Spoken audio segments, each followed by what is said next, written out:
Hello to all my friends and family, and welcome to Jim's 5am Club. I'm up here on the International Passenger Terminal, and it's only just struck me in terms of the solemnness of today's message.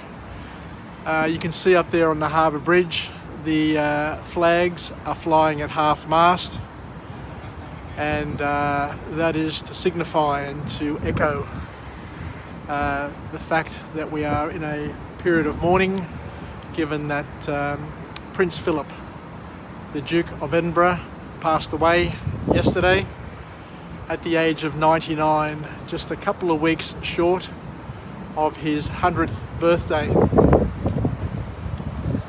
So it's interesting. It's interesting to note that a person can live 100 years and to continue to be a person of service and duty. And may I always also remind everybody of something which is many people may not be aware of, that Prince Philip was born with two gifts, two indelible gifts that cannot be taken from him. He was born in Greece, on the island of Corfu, Kerkyra, which means that he will always, forever, be a Greek from the aspect of birthright. And the other thing that a lot of people may not be aware of as well was that Prince Philip was also baptized and chrismated a Greek Orthodox Christian, and that indelibility, so the Holy Spirit which he received on his chrismation is something that cannot be renounced, cannot be removed, and cannot be taken away, because it's something that you don't have sovereignty over. It's a gift of the church, it's a gift of God, and it cannot be renounced, is the point that I'm making. So once a Greek Orthodox, you can never become an un-Greek Orthodox. Even if you change religions, even if you change beliefs and dogmas, once you've been chrismated and made a Greek Orthodox Christian and enter the church, you will always be part of that church. And the only difference being that there are active members and there are inactive members. So just to put that point to rest, and to wish and to hope and to pray that Prince Philip's memory be eternal, and may God remember him at the second coming, and to resurrect him, and to give him grace between now and then, so he can get a foretaste of paradise everlasting. So thank you very much for joining me on this special episode of Jim's 5am Club. What I want to do now is go on a walk and talk and cover a book summary. And today's book summary is entitled Mistakes Were Made, But Not By Me. And the author is Carol Tavris. Carol Tavris. And it's probably an apt book summary to do today, because I imagine that over the next week or two, a lot of the headlines, a lot of the social media chatter will be on inappropriate mistakes that Prince Philip made, and it will be sad to think that he will be remembered for the things that he did wrong, as opposed to the many great things that he did right. And we're reminded here by one of the quotes in this book that history is written by the victors, but it's the victims who write the memoirs. So all of us need to be on notice that regardless of all the good things that we do in our lives, when we do pass away, there'll be many potentially many people who will just focus on the negativities and the odd thing that you may have said in jest that was misinterpreted, and it'll be used against you time and time again. So this book is all about mistakes that people make and why we try and hide the mistakes, because culturally, we're brought up to not admit mistakes and to try and hide them wherever possible, and it's maybe because of our egos, but the author here will elaborate on it and we'll see what we can pick out of it, what we can take from it. So the author's first formal point which comes out of this book is that we make up a lot of self-justifications in order to deal with the cognitive dissonance that our mistakes create. Because what the author here reminds us of is that when you make a mistake, it creates a cognitive dissonance in your brain, and it causes friction and contention.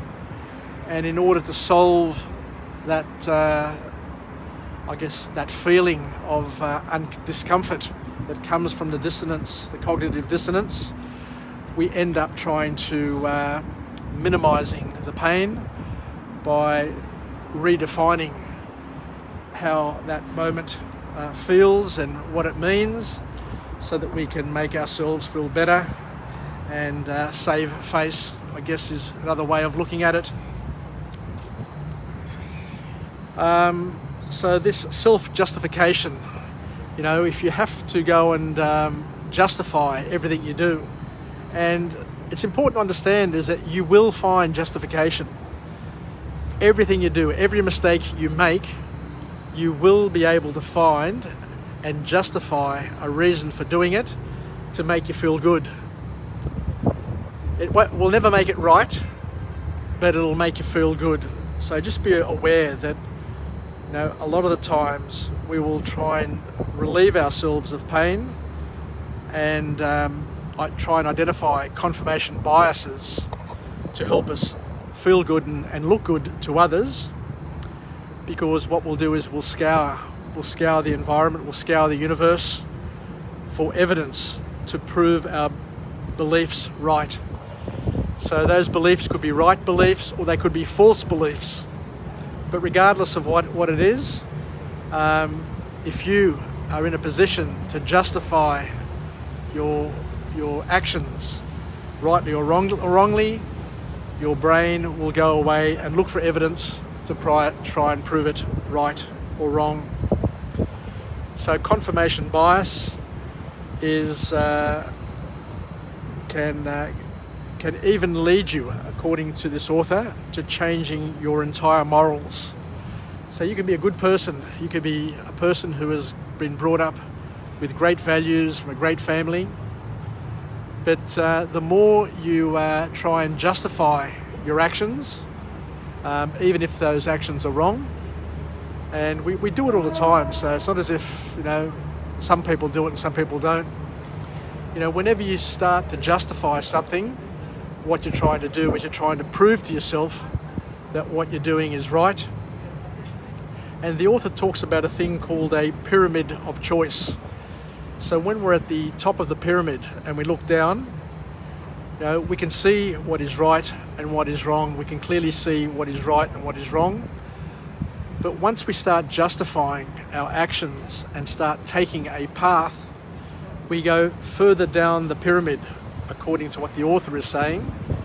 And as we go further down the pyramid and we justify what we're doing, and the confirmation biases start to generate evidence, even if it's right or wrong evidence, but once you start justifying and finding evidence through confirmation bias, then your morality changes, and we end up with different views on different topics based on the path that we've chosen and the decisions we've made. So sooner or later, as one of my friends once used to say, one thing leads to another, and we end up being so far away from our core values and who we are as a person that we look at ourselves at some point in time in the future in the mirror and don't even recognize who we see, and we don't recognize the behaviors that we're expressing. I remember disappointing my mother on a few occasions throughout my life, and she would look at me and she goes, "You're not my son. No, my son would never, ever do this, or never, ever do that, or never, ever say this. You know, how did you change? How did you become who you are?" And it's at that point that you'd sit up and look at yourself and realize that, we'd become victims, and we sometimes become victims of our choices, of our different views, of our friends, of our influences. And it's only when our parents, our mothers, fathers, or the people who are close to us that can shake us and get us to see the errors in our ways. The next point that the author makes is that we need to stop thinking that we are stupid just because we've made mistakes. Because everybody makes mistakes, and if you are embarrassed by making mistakes, you will take fewer challenges in your life and you will achieve fewer outcomes. So your mindset needs to be a growth mindset, and to understand and to tell children and to teach children not to fear making mistakes, because mistakes are a way of life and lead you to your truth. So we just need to admit the mistakes and accept them and use them as stepping stones that allow us to grow and develop and become better versions of ourselves. And what you need to understand, and this is a very, very powerful metaphor and I guess lesson for each and every one of us. If you do make a mistake, it doesn't mean that you are stupid. It just means that you have used the wrong approach on this occasion. So you can change the approach for next time. You can adjust, you can fine tune, and you can do things better. But it's all about thinking in a different way and thinking with a mindset of growth. And the author also talks to us here that there are cultures, there are many cultures out there that allow mistakes and welcome mistakes and know that through mistakes you grow and develop. They talked about the Chinese culture or some of the old Asian cultures where it's considered to be healthy, to be courageous, and to take on massive challenges and to be a risk-on sort of person, because it's only through taking on those massive challenges and taking on that punishment that you become creative, you become innovative, and you become a better a better version of yourself. So let's finish off with a positive affirmation. I'm alive, I am well, and I feel absolutely great. To my friends and family, stay connected, stay relevant, stay reasonable on this beautiful, beautiful autumn day here in Sydney. It started off overcast. It was a solemn start to the morning, and I did see the flags at half-mast. I can see the flag up there on the AMP building at half-mast, and I was a little bit puzzled as to why they were at half-mast on a Saturday.